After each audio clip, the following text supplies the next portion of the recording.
So we're going to get into it. We're going to have some fun today. So Alison Fine wrote this book, Matterness. It's a fantastic book, and it's fearless leadership for a social world. And a lot of the concepts we're talking about today are in the book, but really played out with lots of case studies and examples. And there's a whole section for those of you who are in the C-suite about how, as a leader of an organization, you can use this. So here's a question I have. When has an organization or a person at an organization made you feel like you really deeply mattered to that organization? I'm going to ask you to just think about it. Don't say anything. And take a second. I'll show you one of mine. So this was right before that webinar that I gave for N10. And I was giving a Matterness webinar that Michael was sitting in on. And I also teach a segment. They have N10's a fantastic organization. Let me just pause and say, if you don't belong to N10 or know about it, check it out. It's the Nonprofit Technology Network. It's an association for people who have anything to do with nonprofits and technology, including communications, marketing, fundraising, n10.org.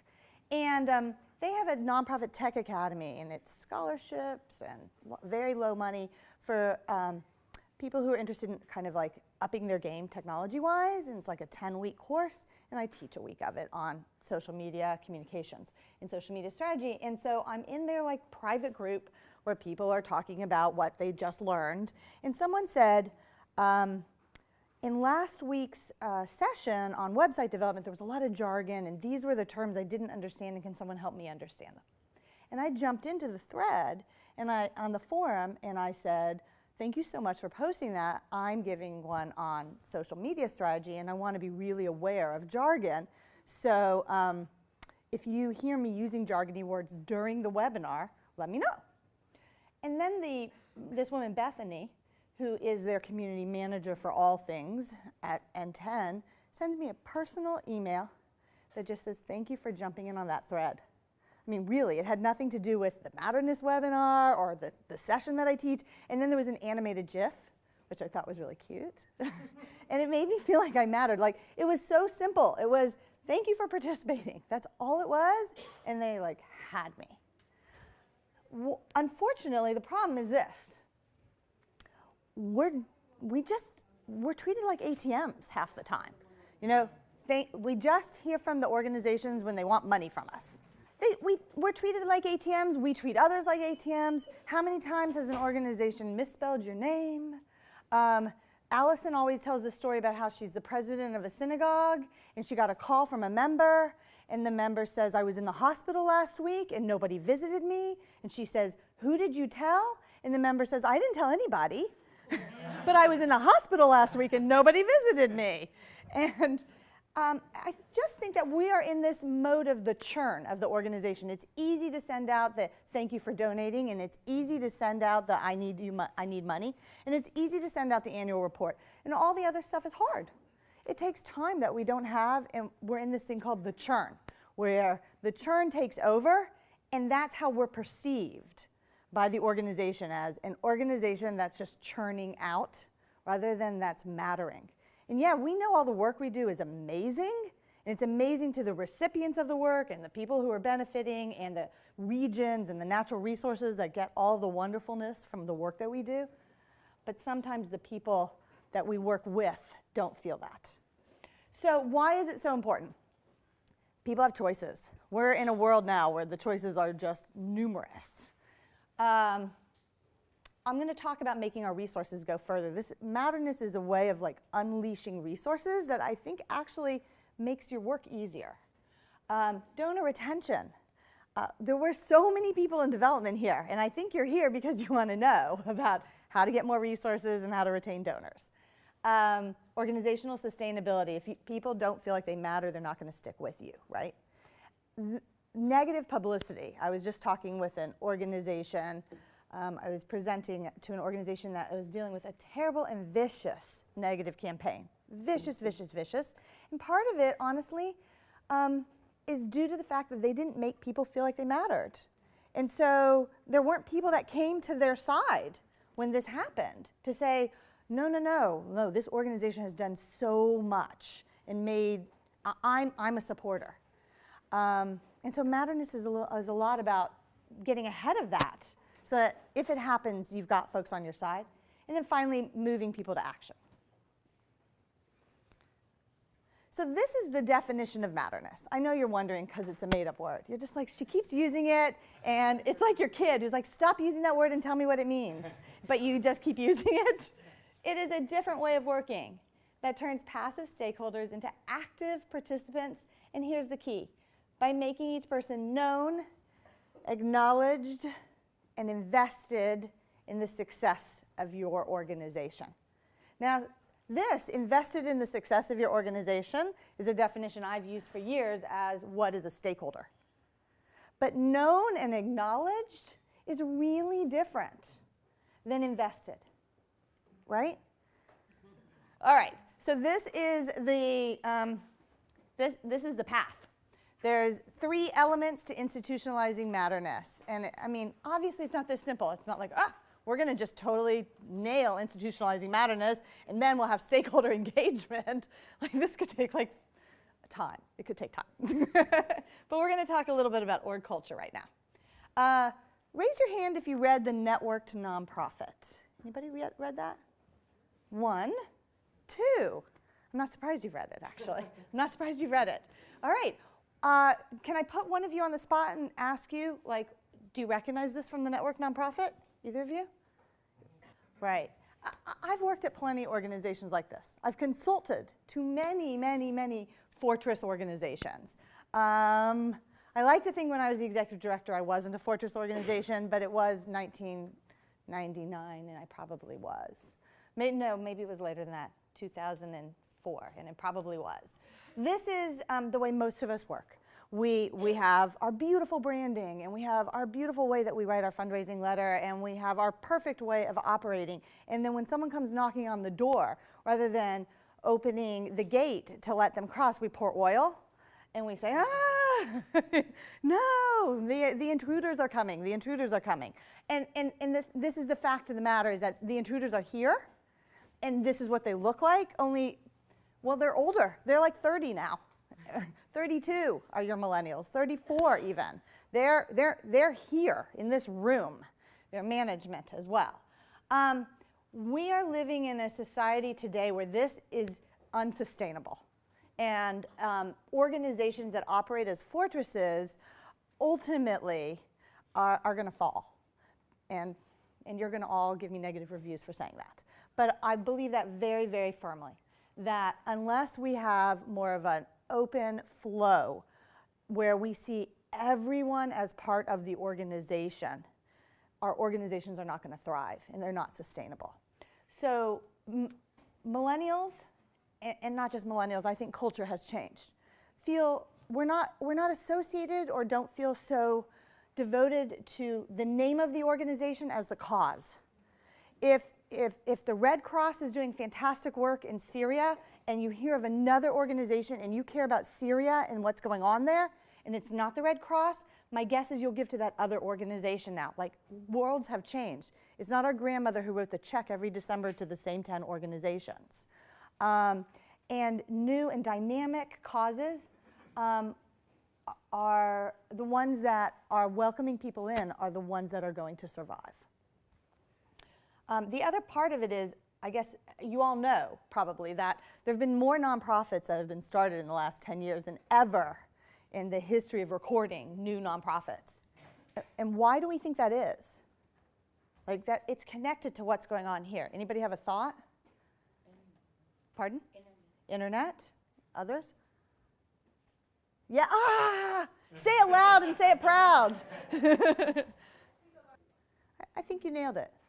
Yeah. Also, as organizations that have been around for any bit of time, we have these ways. Like, there is a gate somewhere. I don't see it here. But there is a gate. And if you can walk through that gate in the way that we want you to walk through, we will take you as a volunteer or as a cause supporter or whatever. But what happens if, like, let's just, like, tear this gate down, right? and let people come in however. It's like the beach. You can just enter the beach from the ocean at any place. And that's what it will look like in the future in sustainable organizations. So this is what happens. We have all this tension. There's the fear of losing control. I'm not going to say this because this actually stresses me out to say it all. But it's what happens. We have the tension of what we're calling the churn. I'm not talking about email churn. I'm talking about like the churn of our daily lives and the churn of our daily organizational lives that prevents Matterness, is really the fact of the matter. It's limited by staff time. It's limited by budget. It's limited by culture.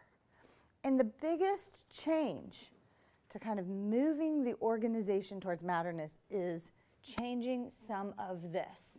It's saying, what happens if we open the gates? Like, what would happen? And doing that exercise. Or why are we still counting transactions, number of donations, number of volunteers? Why are we not counting what that becomes or moving it to relationships? If we take each of these and we sort of pivot them or make some space for ourselves, that's when we can allow Matterness to happen. And these tensions that are up here on the screen are actually conversations. So yeah, we recognize them.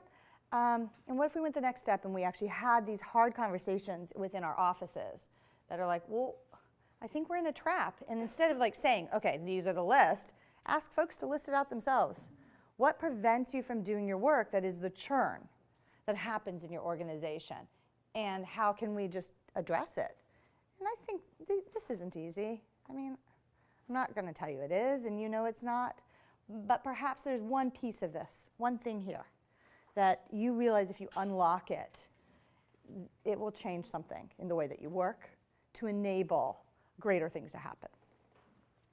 So this is my pottery studio in Somerville. I love it, Mudflat Studio. I mean, I could talk about it forever. And I think part of it is because they don't know it, they don't call it Matterness, but they live and breathe Matterness.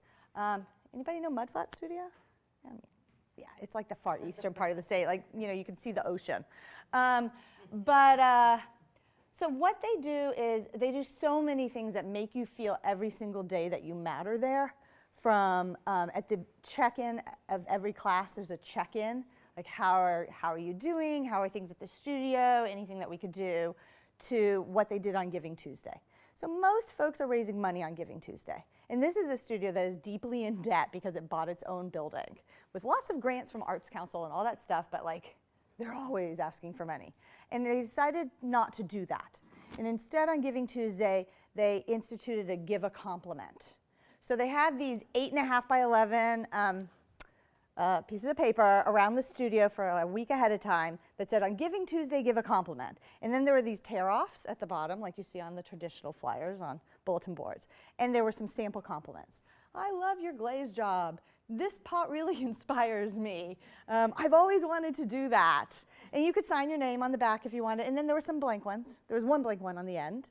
And they asked people who came in the day or two ahead of Giving Tuesday and on Giving Tuesday to tear one off and drop it in a pot.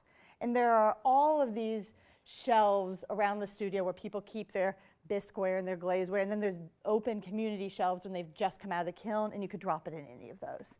And it was just such a wonderful feeling that it wasn't just the organization saying, let's have a check-in, but the organization encouraging the culture to be warm with each other and tell each other why they matter. All right, Moms Rising.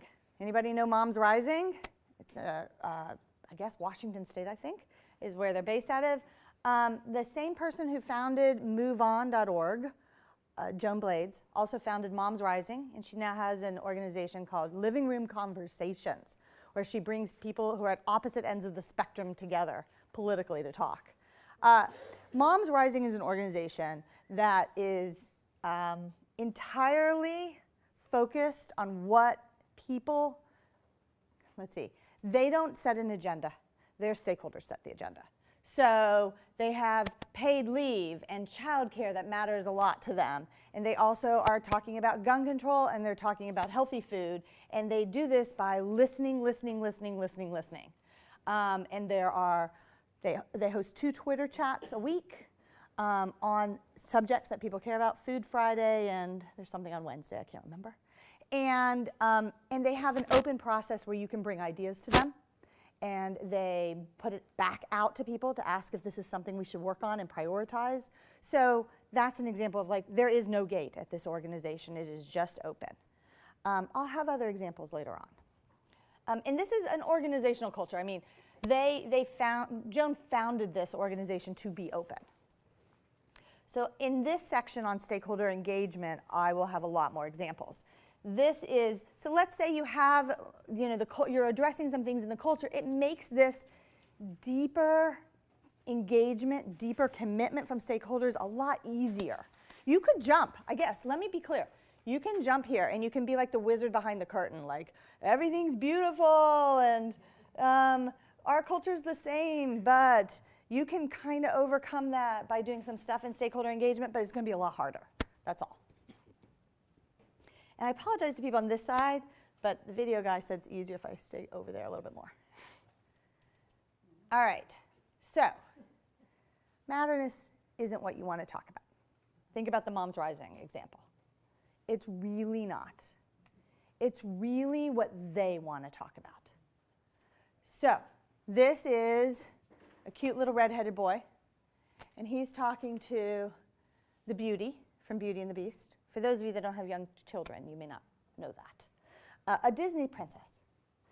And I'm willing to bet that he really doesn't care what the Disney princess wants to talk about, right?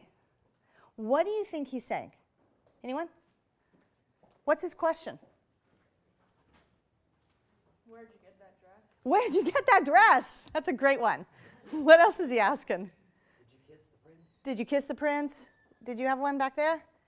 Did you see Kung Fu Panda 3? Did you see Kung Fu Panda 3?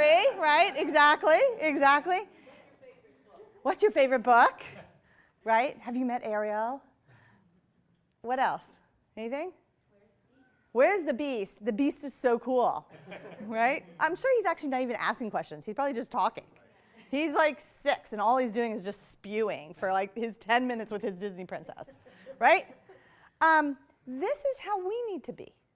We need to be, like, just keep this in mind. We need to be the redheaded boy and think about what, we need to be the princess, sorry, and think about what the redheaded boy wants to talk to us about. So here's some examples. I'm going to pass over this because I think we've talked about this. If we make the organization personal by thanking people and making it very, very personal, it's about them and it's not about us. So this video was like a little Vine video, a couple seconds long, thanking them, and it mentioned specifically something about their gift. This is a Facebook post by a synagogue that is no longer called that, by the way. They've merged with another synagogue. And they felt like they weren't connecting with all segments of their synagogue, and so there was a question previous to that, and then the rabbi, you can see he signed it at the bottom, Rabbi Bernstein, says, complete the sentence, my first experience being welcomed at Temple Torah was, right? So this isn't about the temple. It isn't about whatever they're talking about on Friday night or the latest community get-together or their service day. And there are a whole lot of answers that you'll get these slides, by the way, so you can read it yourself, all about like so-and-so welcomed me, and I remember the first day I started, and I remember who brought me here. And I mean, as a former community organizer, this is also important. But this, frankly, is the most important. And it's Marilyn. And she says, I've never been welcomed. I mean, that's basically what she says here. I'll give you a second.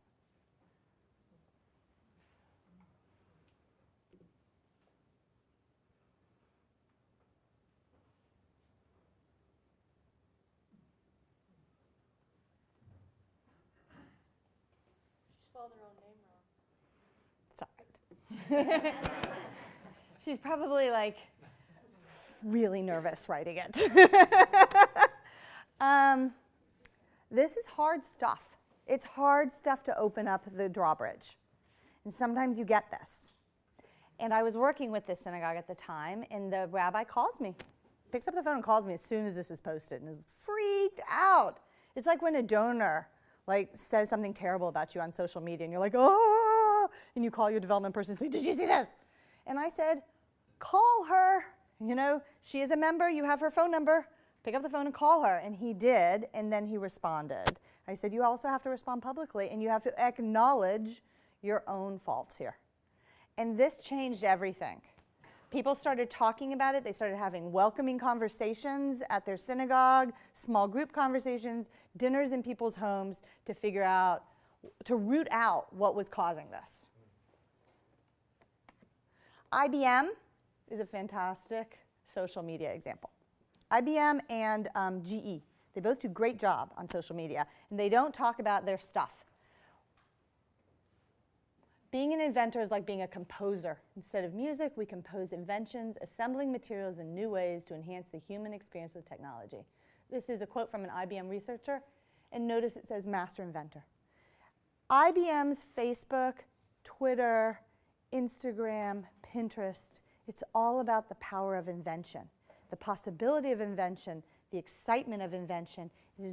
Yeah, they talk about some of their products, but if you think about this, IBM's not the princess. IBM's trying to figure out what the little boy is excited about. And IBM says the conversation is about invention.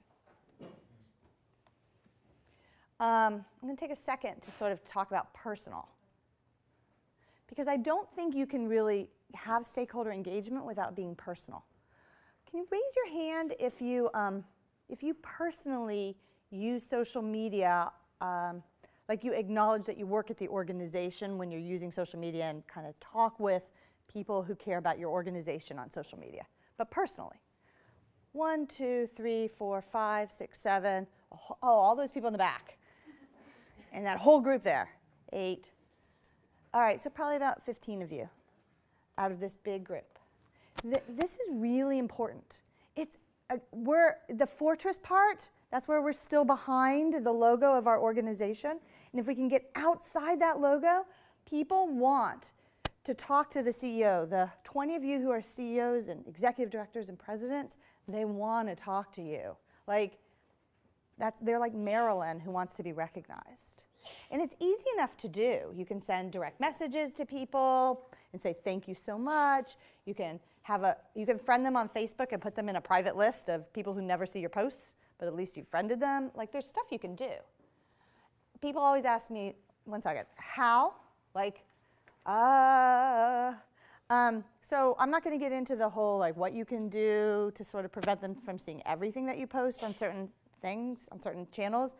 That's something you'll research and figure out on your own. But people often say, how do I know how personal to be? And I think you figure it out. You figure out, am I only going to be talking about pottery and my kids and the fact that I like to go running and I like to travel, or am I going to talk about social media all the time? And somewhere in here is the mix. But I know that I enjoy looking at folks' channels, their profiles, when there's something personal in there. It's like something I can hold on to. It's like what this woman in the back talked about knowing the person. They want to know you also. This is Kathy. She is a triathlete and a motorcycle rider. And as far as I'm concerned, that's all I was I skimmed over the other stuff and stopped at motorcycle rider. Oh, that's pretty cool. She's also the head of the UN Foundation. This is the UN Foundation. This makes me fall asleep, even just looking at it. Right? I'd much rather talk to Kathy about anything than the UN Foundation. This is Jeremy Burton. He's the head of the Jewish Community Relations Council, and he's got all kinds of stuff. Sci-fi, he's Mexican, he's gay, he's Jewish, he's into sport, he's got a lot of hashtags. This is Danielle Brigida. She's more in the professional mode when we looked at that continuum, but her photo is very inviting. That's another way to do this, to think about, put yourself in an informal photo, but your bio is very professional. And this is Twitter. She's with the U.S. Fish and Wildlife Service. She's probably got a more interesting Twitter profile than most people at the U.S. Fish and Wildlife Service. That's saying a lot. It's just about being transparent and being you. And it takes some time, and you got to experiment.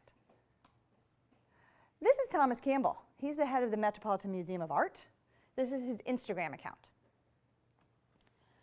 He has a daughter named Honor, and they went to the Cooper Hewitt Museum, I believe it was. And she wrote her own, she created her own design for a graphic image. And he talked about her on his personal Instagram account, even though it says, "Hi, I'm the director and CEO of the Metropolitan Museum of Art." This is no small institution here. If Thomas Campbell can do it, anyone can.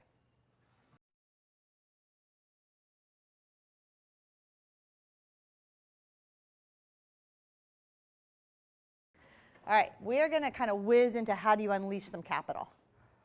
So we live in a world of unlimited capital. I know it's hard to believe. I'm just going to challenge you and say there is unlimited capital. You've always heard if everybody gave $1, we could feed everyone in the world, right? We do have unlimited capital. People have choices is where it hits, right? So these are kinds of capital we have, just to get you thinking. This is an organ donation organization. I can't remember which one, I'm sorry to say. We have organs, right? That is capital.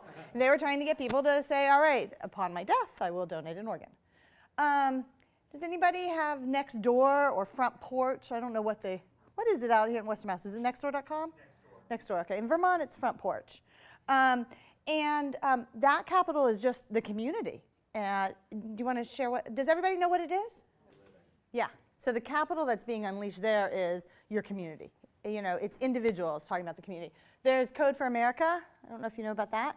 They empower anyone to write code that is going to be in public service. So the famous one in Boston was when Code for America put out the need for something to deal with the potholes in Boston that were just opening up and whole cars were being swallowed a couple of years ago. And someone created a pothole app where you could post where the potholes were, and then the city of Boston would come and deal with it. So that's just your intellectual capital, right? And then, of course, Giving Tuesday. There's all kinds of capital being unleashed there, including financial. There's love. Honestly, let's not forget about that. That's kind of important to unleash that generosity piece. So this is a ladder of engagement that we think of, and there's been all kinds of this is mine that I kind of created, but I've started iterating a little bit more and thinking of it more as a vortex, but that's a whole other lecture. So this is, you engage people, and then, right, because they have engaged with you, they trust you, right? They may trust you without it because you have a trusted brand like Valley Gives. But once you've met Michael at Valley Gives, you're going to be more likely to respond to something if he asks you for it. We hope. And then people are more likely to move to action, right? So let's just frame it that way. And at the core of Matterness, it's about working with and not at. It is about creating ways for people to participate, right? Many doors, or taking down the wall, or filling in the moat. Being in conversation, both online and on land, as you mentioned over here, or as I talked with you, who works with older Americans. Providing opportunities for people to tell their own stories. It's really powerful. When was the last time you were welcomed at synagogue, right? Let's just go back to that. People shared it. The Case Foundation has a blog post they wrote, 2 years ago, where they talked about the single most engaged thing they ever did was ask people to share their stories, and they got 600 of them of I don't remember what it was around. Provide opportunities for people to connect with each other. That's what's powerful about Nextdoor.com. That's what's powerful about any organization you belong to. So welcoming new members, let's take that to the next level. Then how can you help them meet each other? Because they're in the same situation. Following as well as leading, that's Moms Rising. Listening and then taking that as leadership. And then treating people like people, right? Not like ATM machines. and being real. So here's a few concrete examples that you were asking me about. National Brain Tumor Society has an annual advocacy event they call Head to the Hill during Brain Tumor Awareness Month in May. And they actually ask people to pay their own way to fly out to DC or drive or however else they get there, and then pay for their own hotel rooms, and meals are paid for, by the way, and then go to a 3-quarter-day training on how to be an advocate, and a full day of walking the halls of the Senate and the House of Representatives, and knocking on doors of their legislative representatives and telling them what's so important. And so they created a Facebook event.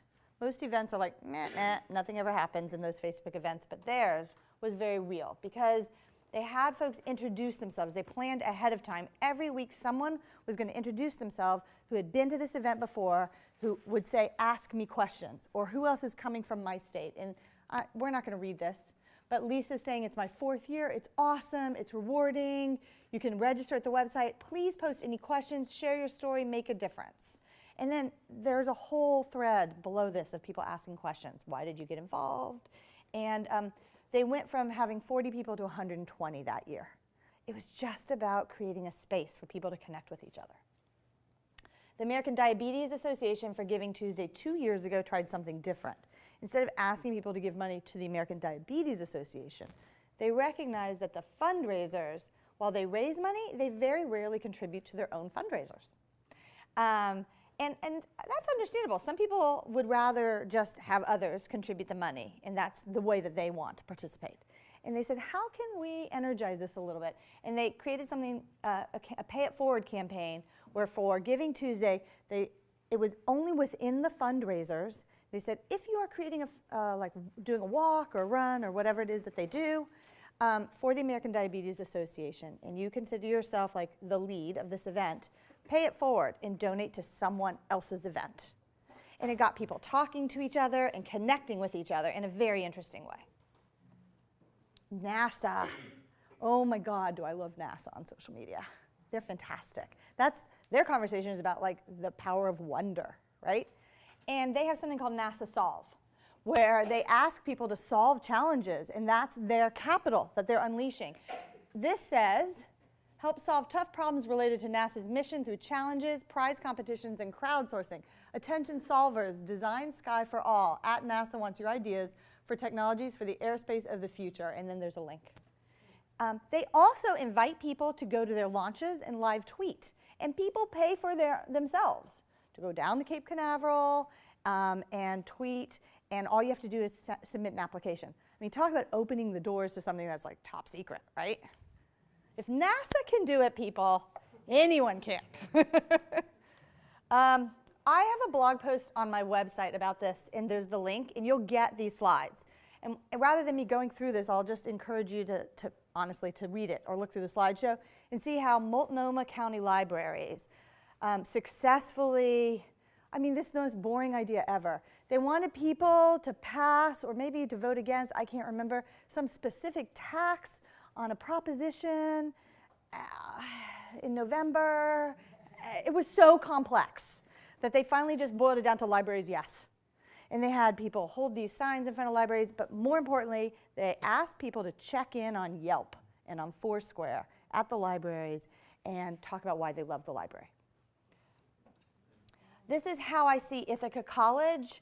I think it's every week, they turn over the Twitter to an Ithaca College student, and they do not regulate that student at all. And that student just, I'm sorry, it's not Twitter, it's Instagram. That student just posts on Instagram all day what the student is doing. And it's like really behind the scenes Ithaca College. You know, you can do something like this, ask a question. The Stanford cardiologist asked people to submit questions and then created a video that answered them. And then Lily the black bear. I love Lily the black bear. Anybody know her? Anybody know this? It's got like, how many thousand? 500,000, 600,000 fans? Yeah, tons. Million? I don't remember. A lot. So this was created by the North American Bear Center, and now they also have the Wildlife Research Institute in, anybody know how to pronounce it? It's not Eli. It's like Ailey. Who said it? Are you from Minnesota? I did an outward bound course there. It's from Ailey. Oh, thank you. I know it's not Eli. It's Ailey, not Eli, Minnesota. And this is their Twitter, this is their Facebook. But really, it's all about Lily. And their Facebook conversation is about the wonder of bears. So they do research on bears. This is an update just this January. They have a webcam. You can go see them. You know, FYI, there's nothing to see right now. And I try. But there's something called hibernation, which sometimes I forgot. And they have these updates on what's going on with the bears that people love.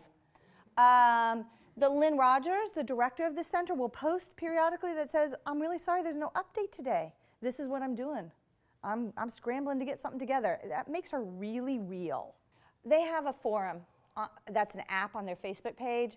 You ask questions about bears, even about any of the bears that they have or other, and then every 2 weeks they go through them and answer them directly, each question. This was this Thanksgiving, and this Valentine's Day, and I was just astounded at how many people sent Valentine's greetings to Lily the black bear in the North American Bear Center. I mean, it's just like shocking. And on the left is from many years ago, 6 years ago, and it was a contest they were trying to win $100,000, and they got their Facebook fans to vote in it, and they won it. They also won a contest for like the best school, elementary school in America in Ailey, Minnesota, saying that their researchers sent their children there, and they won it. And this is just this February 9th. So they would like you, if you are a fan, to build a birdhouse. And there are ideas in that link, and then you send it to Ailey, Minnesota, Scott Edgett, or a FedEx delivery here. And they're going to put birdhouses all around their retreat, their wildlife retreat. I thought this was such a fantastic example of offline to online and connecting people.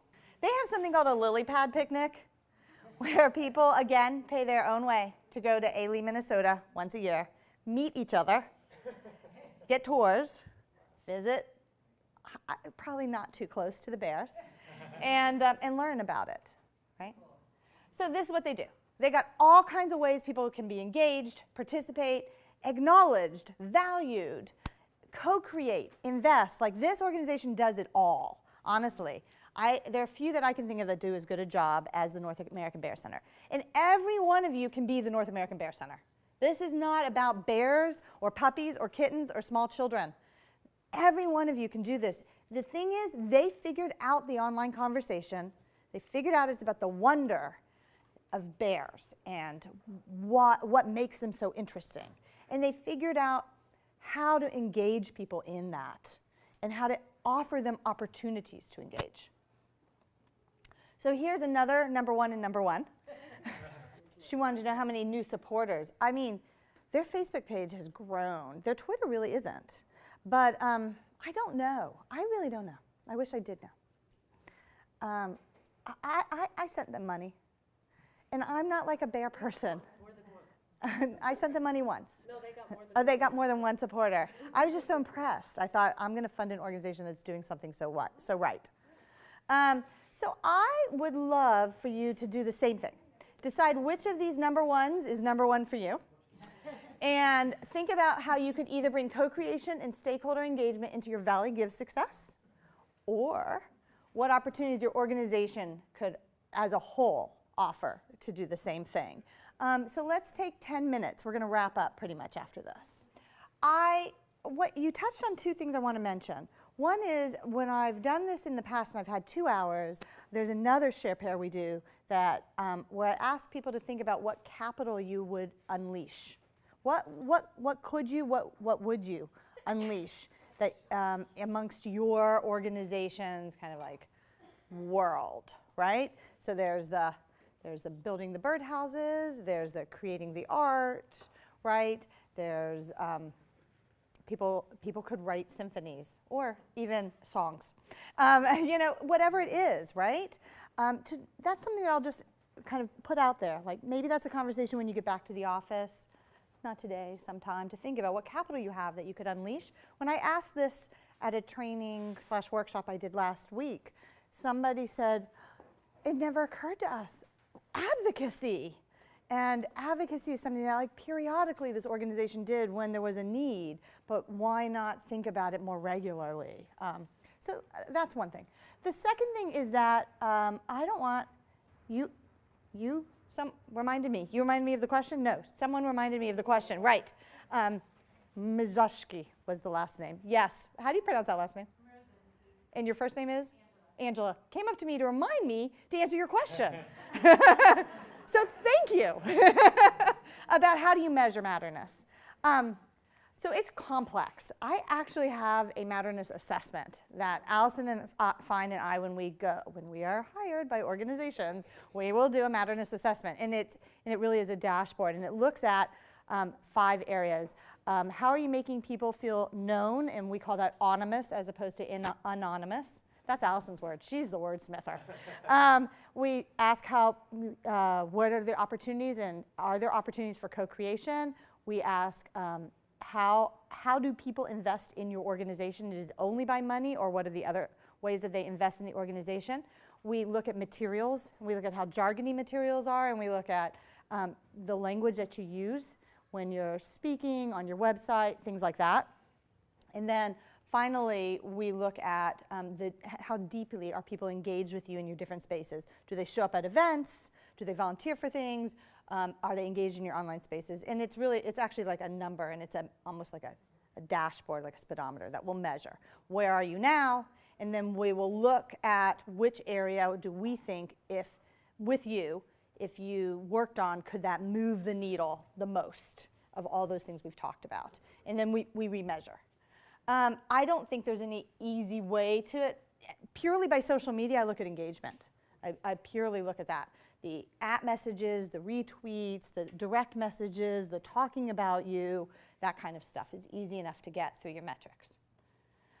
So I'm going to give you a challenge, which is to experiment. Take one thing that has excited you about what we talked about today and try it. And think of it as a test for Valley Gives. You can think about what you might do with Valley Gives and then try it in a different way ahead of time to see where are people at. Will they act? I mean, I remember an organization I worked with many years ago where we tried a similar type of experiment, and there was just crickets, like nobody responded. That gave us a really nice baseline. Okay, we know where we're starting, right? So just putting it all together. Create your connected self. Angela asked me how she might do that, and on Twitter, and I said, well, a couple of ways. You could put your photo, so Lauren, you could put your photo for, what's your organization? Valley Educational Associates, Inc. So it could say whatever your Twitter name is, but it could have your photo. Or it could have the logo, which I'm a big not fan of logo. And then it could say, tweets from Lauren, I love talking about this, this, and this, ask me anything. You know, so there's a lot of ways you could do it. Organizations sometimes change out the profile photo for someone that is within your organization, a volunteer, a staff person, a board member, just to put a face to it. Think about what people want to talk about. Figuring out the online conversation is in no way easy. And it takes experimenting and figuring out what is it that just like is the button that gets people excited. And here's a hint, it is never about you, just so you know that. Sorry. It is always about them, and it's always associated with an emotion. What's the joy? What's the wonder? What's the excitement? What's the magic? What's the love? What's the fear? It's almost always associated with an emotion. So maybe that gets you thinking a little bit. Develop a plan. We love plans. That's part of the churn, but they also get you there.